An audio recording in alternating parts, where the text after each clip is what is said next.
Shai. Welcome back to the road trip, Kingdom Builders, Road Trippers. That's right, Akim and Akat team, brothers and sisters, mothers, fathers, aunties and uncles, grandmas and grandpas, man. Shalom, shalom, peace and blessings to each and every single one of you, your homes, your dwelling places, your children, loved ones, friends, and your pets, man. Little fur nagas, little fur babies. That's right, man. All praise to the Most High, Abba Yahweh, Bahashem, Yahweh Shai, Waha, Ruach HaKadesh, man. Glory to Yahweh Shai. Honors to the overseer, you know what I'm saying? Honors to Yahweh, man. Glory to Yahweh Shai. Honors to the Ruach HaKadesh, man. All praises to the Most High. Yeah. My love and my respect goes out to each and every single one of y'all, Kingdom Builders, Road Trippers. That's right, I love you, man. You're my family. You know that? All right, so here we are, man. We're back in the book. All right, we're back in the scrolls. We had a little gas break, man. I had to say some things about the covenant, man, because I'm tired of hearing people talking this mess, man. Crazy smack out the side of their neck, man. It's wild. First Maccabees chapter 8, man. We're about to dive into this one, all right? You got a few moments, get your scrolls out if you want to follow along with me. If not, then hey, it's all good. I ain't tripping. I'm just road tripping, all right? So here we go, man. Chapter 8. No further ado. I love y'all. Let's begin. Yeah.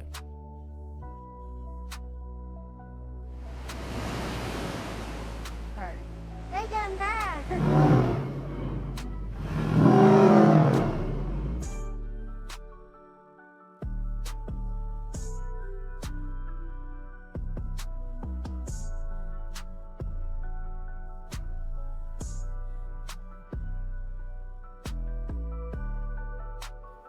Chapter 8, and it reads, And Judas heard of the fame of the Romans, that they were valiant men, and have pleasure in all that join themselves to them, and make friends with all such as come to them, and that they are valiant men.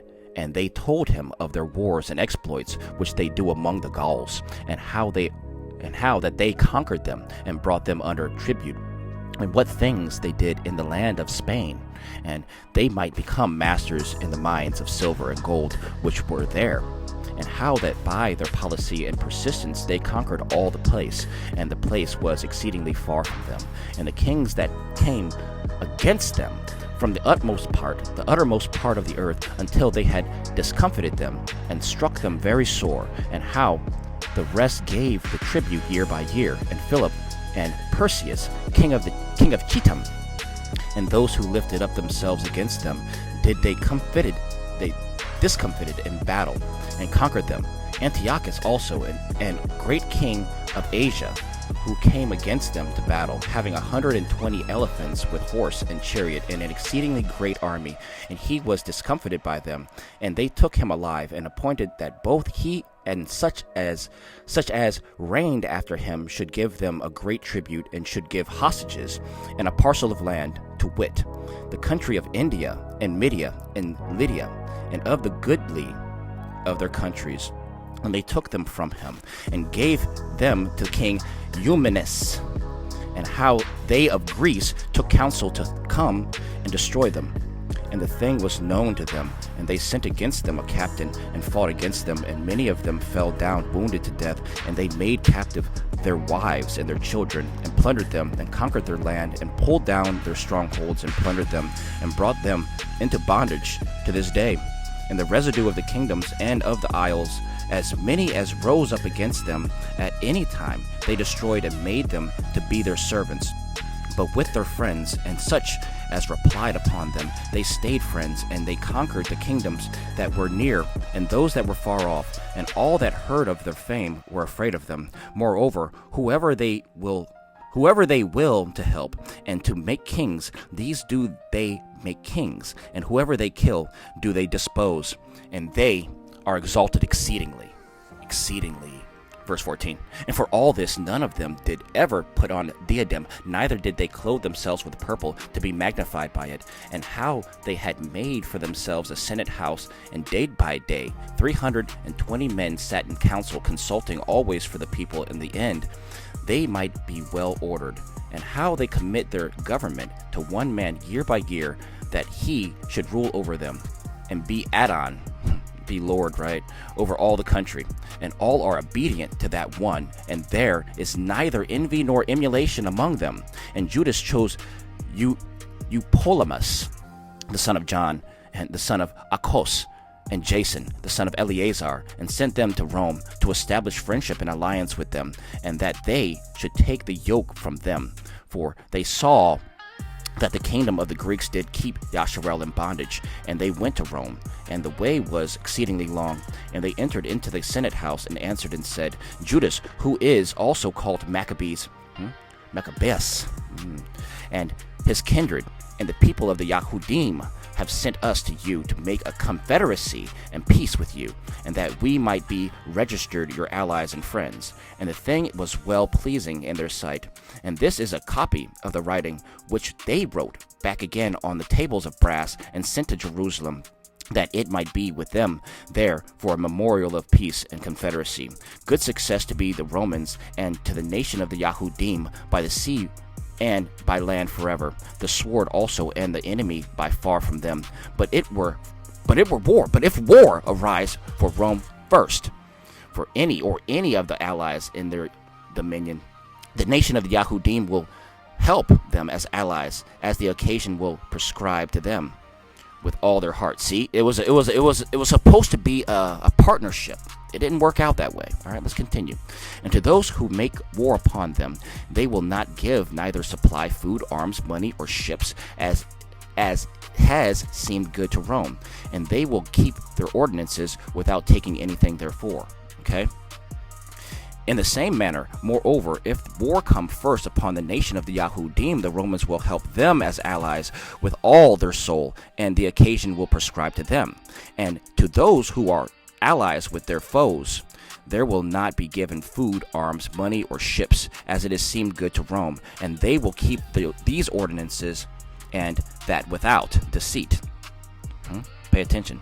According to these words have the Romans made a covenant with the people of the Yahudim. But if hereafter the one party and the other will take counsel to add or diminish anything, they will do it at their pleasure, and whatever they will add or take away will be established.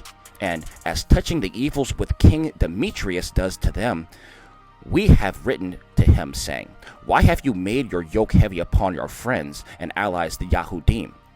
If therefore they plead any more against you, we will do them justice and fight with you by sea and by land. All right, that's the end of chapter 8. So, I mean, you can clearly see, back in the day, things were established at the very beginning. It was supposed to be proper, right?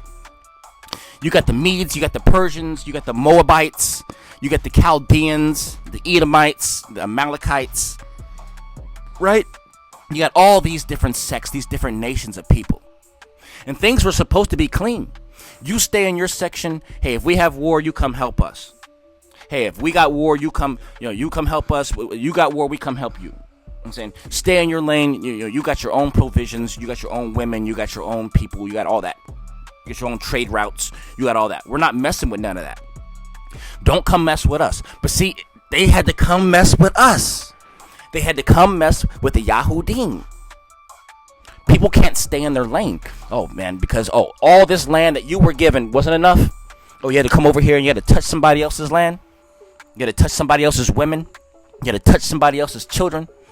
Huh? You had to touch our cattle. You had to touch our, you know what I'm saying? Touch our agriculture. All right. Well, then look, man, all these Maccabean wars that happened after that, well, they got touched.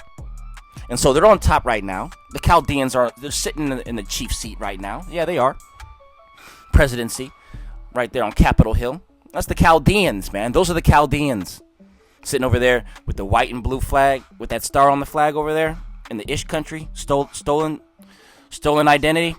Yeah, those are Chaldeans. Those are Edomites. Those are Amalekites, man. Those are the children of Amalek, man. Esau's boys. That's who they are, man. Chaldeans. Alright. Yeah. From the mountains of Caucasus. That's where they come from, man. They're cavemen. But anyway, no further ado, man. I'm not here to sling stones. I'm just out here to tell truth, man. And to expose lies. Exposing lies. No further ado. In the meantime, in between time, shalom, shalom. Peace and blessings to each and every single one of y'all. That was chapter 8. We're going to get back into chapter 9. Love y'all, man. I'm not out here to try to do a whole lot of teaching, man. I'm just reading. I had to vent, though, man. Everybody's got to vent sometimes, right? Got something on your chest, man. Get it off your chest. Get it off your chest. Anyway, I'll talk to y'all soon, man. All praises to the Most High. Avana Yahweh, man. That's right. Yahweh. The overseer, man. Big Papa. See y'all soon, man. I love you. Yeah. Later. Peace.